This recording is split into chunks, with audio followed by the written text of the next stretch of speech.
देवर्षि GS research में आप सबों का पुनः स्वागत है।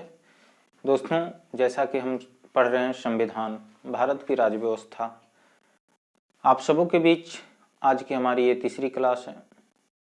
2 क्लास में मैं आपको संविधान का पार्ट 1 और संविधान का पार्ट 2 के बारे में जानकारी दिया। उससे पहली वाली क्लास में संविधान की विषय सूची के बारे में जानकारी दिया गया था। अगर आपने संविधान के 2 पार्टों को नहीं देखा है तो सबसे पहले आप जाकर के उस पार्ट को देखिए, उसके बाद फिर आप यहाँ से शुरू कीजिएगा। तो दोस्तों, अगर आप हमारे चैनल पर नए हैं तो चैनल को लाइक करें, सब्सक्राइब करें और शेयर करना ना भूलें। इसे अधिक से अधिक मित्रों तक पहुँचाने का कष्ट करें। जैसा कि दोस्तों हम संविधान में पढ़ रहे थे, कल हमने जो पढ़ा उसमें से पढ़े थे कि ताज का शासन के बारे में। पहले पार्ट में जो है सो ब्रिटिश कंपनी किस तरह से भारत में शासन किया था, 1773 का रेगुलेटिंग एक्ट ला करके वहाँ से शुरुआत किया था और 1858 तक उसकी शासन यहाँ पे रही। उसके बाद यहाँ का शासन जो है सो ब्रिटिश ताज के हाथों में चला गया, महारानी विक्टोरिया के हाथों में चला गया और वहाँ से भारत के शासन का नियंत्रण होने लगा था।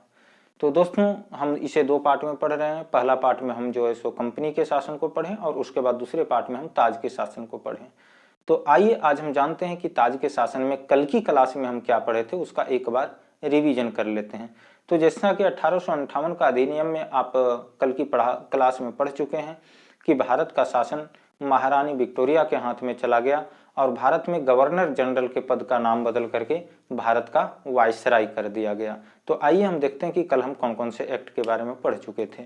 तो सबसे पहले हम पढ़े थे भारत शासन अधिनियम 1858, उसके बाद पढ़े थे भारत शासन अधिनियम 1861, भारत परिषद अधिनियम 1892, भारत परिषद अधिनियम 1909 और भारत शासन अधिनियम 1919 तक हम पढ़ चुके थे। आगे हम आज की जो क्लास पढ़ेंगे उसमें आप सभी जो है सो वीडियो के अंत तक बने रहेंगे और वीडियो के अंत तक बने रहेंगे तभी आपको क्लासेस समझ में आने वाली है, अन्यथा कुछ भी समझ में नहीं आने वाला है। क्योंकि आप 2 मिनट 1 मिनट देख करके क्या समझ पाएंगे। ये संविधान है और इतनी हल्की इसे आप मत लीजिए, इसे आपको गहराई तक समझना होगा। इस वीडियो को आप एक बार नहीं कई एक बार आपको देखना होगा, कम से कम 3 बार तो जरूर देखना होगा। 3 बार में आपको पूरी तरीके से आपके अंदर क्लियर हो जाएगी कि भारत का संविधान क्या है। तो आप कल की वीडियो को जो है सो अगर नहीं देखे हैं तो आप जा करके देखिए, उसके बाद में आगे आपको बताता हूं कि आगे हमें और किस तरह से पढ़ना है। तो कल की चीज़ें को जो हमने पढ़ा था वो आपने देख लिया। अगर उस चीज़ को आप देखें तो बहुत बेहतर है, आप रिवीजन कर लीजिएगा और अगर नहीं देख पाए हैं तो आप जा करके कल का वीडियो को अवश्य देखिएगा। उससे क्या होगा कि आपके साथ एक जो है सो लगाव बना हुआ रहेगा कि हम कैसे कैसे कैसे आगे बढ़ रहे हैं संविधान की ओर, और धीरे धीरे हम पूरी संविधान को इसी तरीके से पढ़ लेंगे। दोस्तों, डिमोटिवेट होने का काम नहीं है। ये देखिए, यहाँ अगर आप खोजिएगा कि आपके साथ कोई मनोरंजन हो, या तो फिल्मी दुनिया में जिस तरह का मनोरंजन होता है आपके ध्यान को आकर्षित करने के लिए उनके साथ रिसर्च वाले लोग बैठे होते हैं, तो वो जो है सो पब्लिक का ध्यान आकर्षित करने की उसके अंदर कला होती है, वो उस तरह का खोज करते हैं कि लोगों का ध्यान को आकर्षित कैसे किया जाए।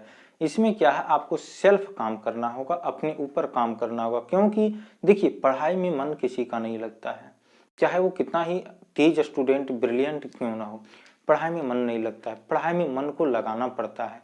आपके पास अगर एक ही ऑप्शन है और आपकी उम्र भी अभी उसी तरह की है कि मात्र आपको पढ़ना है, तो दूसरी तरफ दिमाग भटकाने से क्या फायदा होगा आपको। आप पढ़ाई कीजिए ना। और अगर आपको लगता है कि नहीं हम पढ़ाई करके कुछ और कर लें, तो बेशक आप कीजिए। अगर आपके अंदर उस तरह की एबिलिटी है तो उस चीज़ की ओर फिर 100% आप दे दीजिए, और नहीं तो आप अगर पढ़ाई कर रहे हैं तो फिर पढ़ाई में 100% डालने की कोशिश कीजिए। इससे क्या होगा, आज नहीं तो कल आपके पास बेहतर जरूर होगा। भले ये थोड़ा सा टाइम लगेगा, वक्त लगेगा, लगता है, हर किसी का वक्त लगता है, लेकिन बेहतर निश्चित रूप से होगा, ये गारंटी है। तो आइए अब हम आगे देखते हैं कि आज के बारे में हम क्या पढ़ेंगे। तो आज हमें जाननी है साइमन कमीशन के बारे में। जी हाँ, आइए हम जानते हैं साइमन कमीशन के बारे में।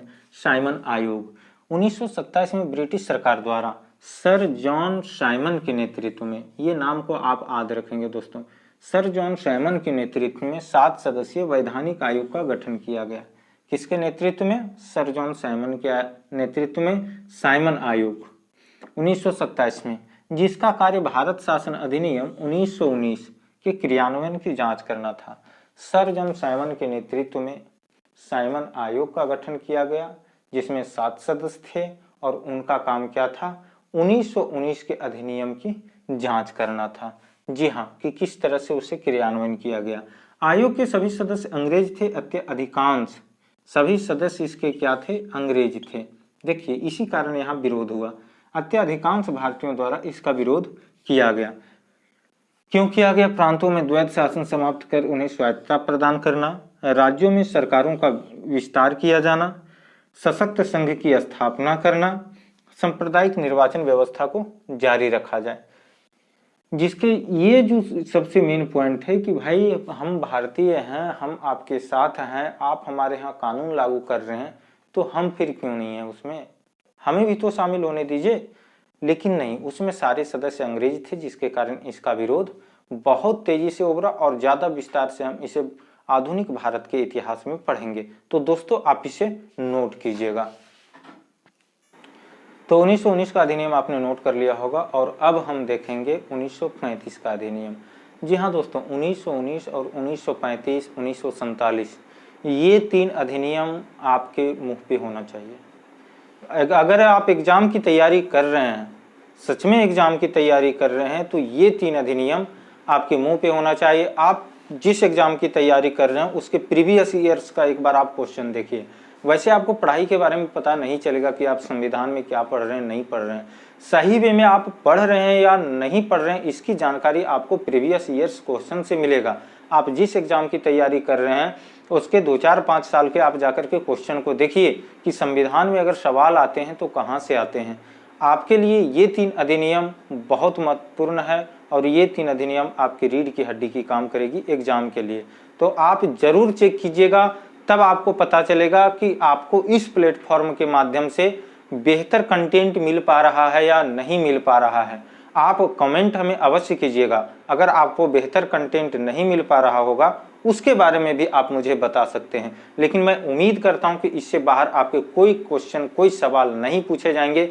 जिन जिन अधिनियम को हमने पढ़ा दिया है उस अधिनियम से बाहर आपके पास कहीं सवाल नहीं रहेंगे। अगर आपको जानकारी इससे बेहतर लेना है तो आप प्रीवियस ईयर्स के क्वेश्चन का सहारा लीजिए। आपको सटीक पता चलेगी कि आप क्या पढ़ रहे हैं और नहीं पढ़ रहे हैं, क्या सचमुच आप एग्जाम की तैयारी कर रहे हैं या नहीं कर रहे हैं। मैं उम्मीद करता हूं कि आप इस कमेंट का जवाब हमें जरूर देंगे। तो आइए अब हम देखते हैं 1935 के अधिनियम के बारे में। 1935 का अधिनियम, इसमें क्या किया गया? तो इसमें अखिल भारतीय संघ की स्थापना की गई। इस अधिनियम को मैं स्टार लगाना चाहूंगा और वो भी 3 स्टार, क्योंकि यहाँ से बहुत सारे सवाल बनते हैं प्रत्येक एग्जाम के लिए। चाहे आप बीपीएससी की तैयारी कर रहे हैं, जेपीएससी की तैयारी कर रहे हैं, एसएससी की तैयारी कर रहे हैं, आप जिस भी एग्जाम की तैयारी कर रहे हैं यहाँ से सवाल बनता है दोस्तों। इसने क्या किया कि केंद्र और इकाइयों के बीच 3 सूचियों का बंटवारा किया। पहले क्या किया? अखिल भारतीय संघ की स्थापना, उसके बाद केंद्र और इकाइयों के बीच 3 सूचियों की बंटवारा कर दी। जो अभी आप वर्तमान में 3 सूची पढ़ते हैं, संघ सूची, राज्य सूची और समवर्ती सूची। तो संघीय सूची, राज्य सूची और समवर्ती सूची। संघीय सूची में 59 विषयों को रखा गया, राज्य सूची में 54 विषयों को रखा गया और समवर्ती सूची में 36 विषयों का रखा गया। और अवशिष्ट शक्तियां जो है वो वायसराय को दे दी गई। इन सूचियों से बाहर अगर कोई विवाद होता है या कहीं पे शक्तियों की जरूरत पड़ती है तो वो शक्ति वायसराय को दे दिया गया। जी हाँ, अवशिष्ट शक्तियां वायसराय को दे दी गई। इसने प्रांतों में द्वैध शासन की व्यवस्था समाप्त कर दी गई। प्रांत में अब द्वैध शासन की व्यवस्था समाप्त हो गई और केंद्र में अब द्वैध शासन की व्यवस्था शुभारंभ कर दी गई। केंद्र में द्वैध शासन की व्यवस्था शुभारंभ कर दी गई। 11 राज्यों में से 6 राज्यों में द्विसदनीय व्यवस्था प्रारंभ की गई। उनमें से कौन कौन से राज्य हैं? बंगाल, बंबई, मद्रास, बिहार और संयुक्त प्रांत असम। ये द्विसदनीय, इसमें द्विसदनीय विधान परिषद और विधानसभा बन गई। दलित जातियों, महिलाओं और मजदूर वर्ग के लिए निर्वाचन व्यवस्था कर सांप्रदायिक प्रतिनिधित्व व्यवस्था का शुभारंभ किया गया। फिर से एक बार हमें तोड़ने की कोशिश प्रारंभ की गई। जी हाँ, फिर से जो है सो अलग अलग निर्वाचन व्यवस्था करके उसमें प्रतिनिधित्व की व्यवस्था का शुभारंभ कर दिया गया। मताधिकार का विस्तार किया गया। लगभग 10% जनसंख्या को मत देने का अधिकार मिल गया। अब लगभग 10% जनसंख्या वोटिंग कर सकता था। इसमें भारतीय रिजर्व बैंक, जी हाँ दोस्तों, भारतीय रिजर्व बैंक की स्थापना की गई। इसमें मैं किसी एक लाइन को मैं महत्वपूर्ण नहीं मानूंगा, ये पूरे के पूरे अधिनियम आपके एग्जाम के लिए महत्वपूर्ण है।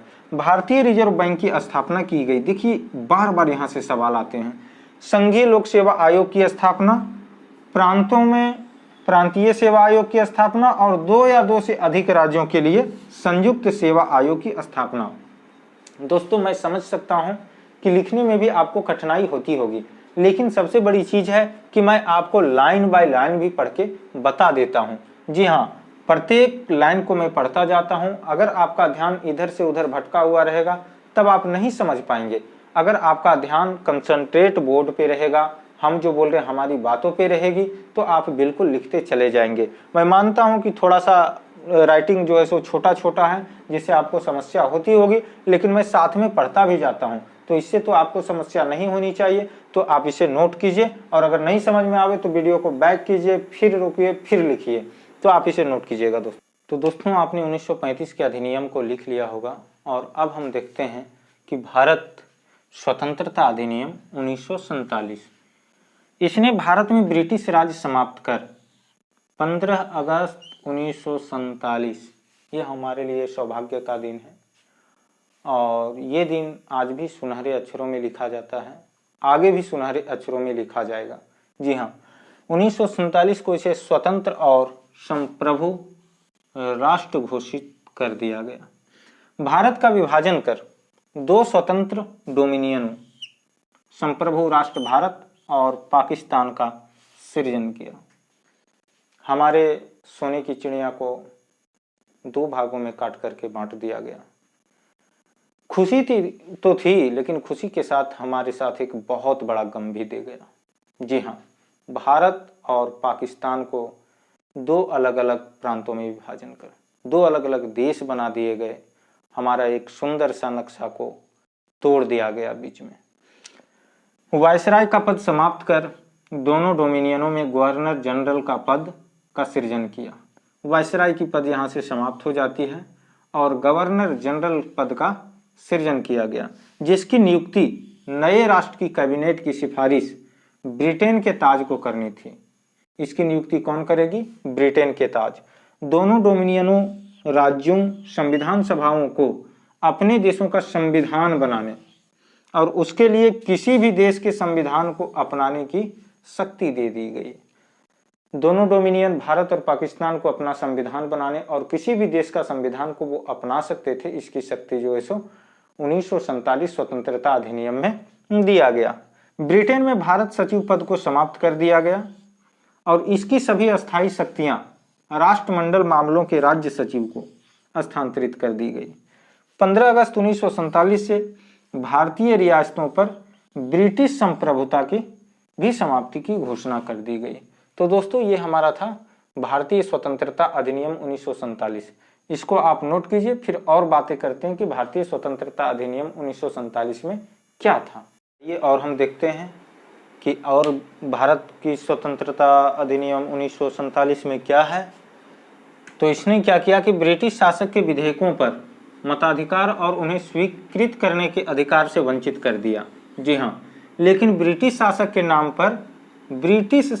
नाम पर गवर्नर जनरल को किसी भी विधेयक को स्वीकार करने का अधिकार प्राप्त था। भारत के गवर्नर जनरल एवं प्रांतीय गवर्नरों को राज्यों का संवैधानिक प्रमुख नियुक्त किया गया। राज्यों का संवैधानिक प्रमुख कौन था? गवर्नर जनरल और प्रांतीय गवर्नर। इन्हें सभी मामलों पर राज्यों की मंत्री परिषद के परामर्श पर कार्य करना होता था।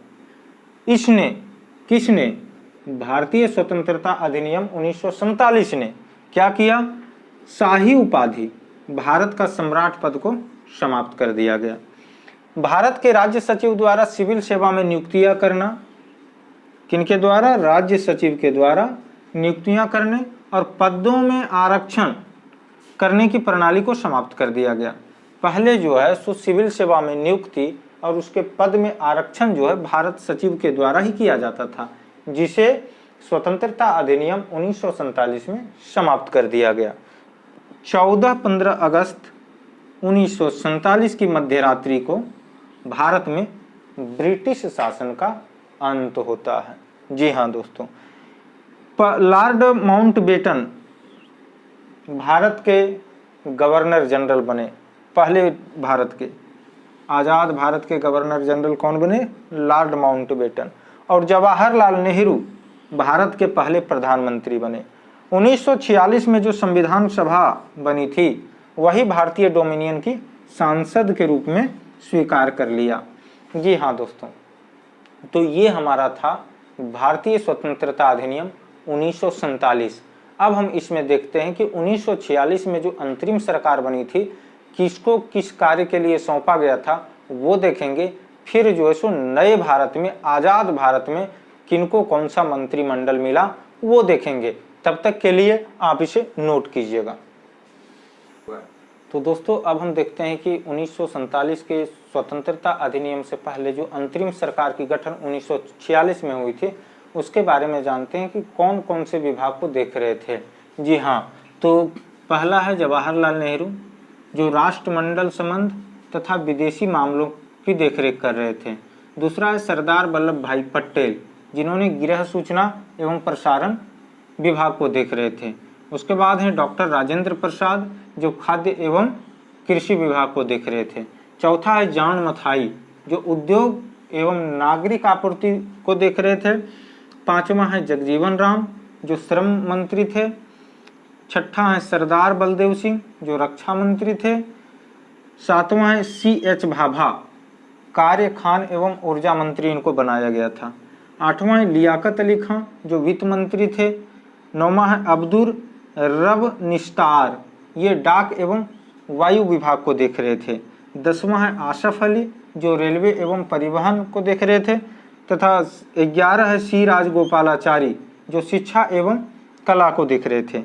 12 नंबर पे है आई चुंदरीगर जो वाणिज्य विभाग को देख रहे थे। और गजेनफर अली खां स्वास्थ्य विभाग को देख रहे थे। 14 में है जोगेंद्र नाथ मंडल जो विधि विभाग को देख रहे थे। जी हाँ, तो ये 1946 का 1946 की अंतरिम सरकार था, तो आप इसे नोट कीजिएगा। इसके बाद हम आपके पास लेकर के आते हैं कि आज़ाद भारत में पहला मंत्रिमंडल का गठन था, उसमें से किनको कौन सा विभाग सौंपा गया, कौन कौन से विभाग को देख रहे थे। तो आइए देखते हैं कि स्वतंत्र भारत में पहला मंत्रिमंडल जो है सो किनको किनको कौन कौन सा विभाग मिला था। जी हाँ, पहला मंत्रिमंडल 1947 में तो जवाहरलाल नेहरू प्रधानमंत्री बने, राष्ट्रमंडल तथा विदेशी मामलों एवं वैज्ञानिक शोध को देख रहे थे। सरदार वल्लभ भाई पटेल गृह सूचना एवं प्रसारण और राज्यों के मामले को देख रहे थे। डॉक्टर राजेंद्र प्रसाद खाद्य एवं कृषि विभाग को देख रहे थे। मौलाना अबुल कलाम आज़ाद शिक्षा विभाग को देख रहे थे। जॉन मथाई रेलवे एवं परिवहन, R.K. षणमुगम सेठी वित्त विभाग को देख रहे थे। Doctor B.R. अम्बेडकर विधि विभाग को देख रहे थे। जगजीवन राम श्रम मंत्री थे। सरदार बलदेव सिंह रक्षा विभाग, राजकुमारी अमृत कौर स्वास्थ्य विभाग, C.H. भाभा वाणिज्य विभाग, रफ़ी अहमद किदवई संचार विभाग, डॉक्टर श्यामा प्रसाद मुखर्जी उद्योग एवं आपूर्ति विभाग, B.N. गाडगिल कार्य एवं खान एवं ऊर्जा विभाग को देख रहे थे। तो दोस्तों ये रहा हमारा आज का भारत का संवैधानिक विकास का पार्ट 3। जी हाँ, तीसरा भाग था। यहाँ से हमारे भारत का संवैधानिक विकास का टॉपिक खत्म होता है आज, और कल से फिर हम एक नई शुरुआत को करेंगे संविधान को, और जो है सो धीरे धीरे हम लोग डीप होते चले जाएंगे और जानते जानते पूरे संविधान को जानेंगे। तो दोस्तों जो नोट नहीं कर रहे होंगे वो नोट अवश्य करें, क्योंकि ये आपके लिए काफ़ी महत्वपूर्ण होगी। आप वीडियो को 3 से 4 बार देखें, और अगर आप अभी तक हमारे चैनल को लाइक नहीं किए हैं तो लाइक कीजिए, सब्सक्राइब कीजिए और मित्रों को इससे जोड़िए, ताकि हम आपके बीच और बेहतर रूप से काम कर सकें, आपको एक बेहतर तरीके से जो है सो संविधान के साथ साथ आधुनिक भारत का इतिहास, मध्यकालीन भारत का इतिहास, प्राचीन भारत का इतिहास, उसके बाद भूगोल के बारे में, उसके बाद अर्थशास्त्र को लेकर के आपके साथ में बेहतर रूप से लगातार बना रहूँगा। आप हमारे साथ लगातार बने रहिए और लोगों से आप हमारे चैनल को पहुंचाने का काम कीजिए, काफ़ी लोगों तक पहुंचाइए, और लाइक शेयर और सब्सक्राइब करना ना भूलें। तो दोस्तों आज के लिए इतना ही। आज के लिए मैं आपसे विदाई लेना चाहूँगा, आप मुझे आज्ञा दीजिए। आप सबको धन्यवाद।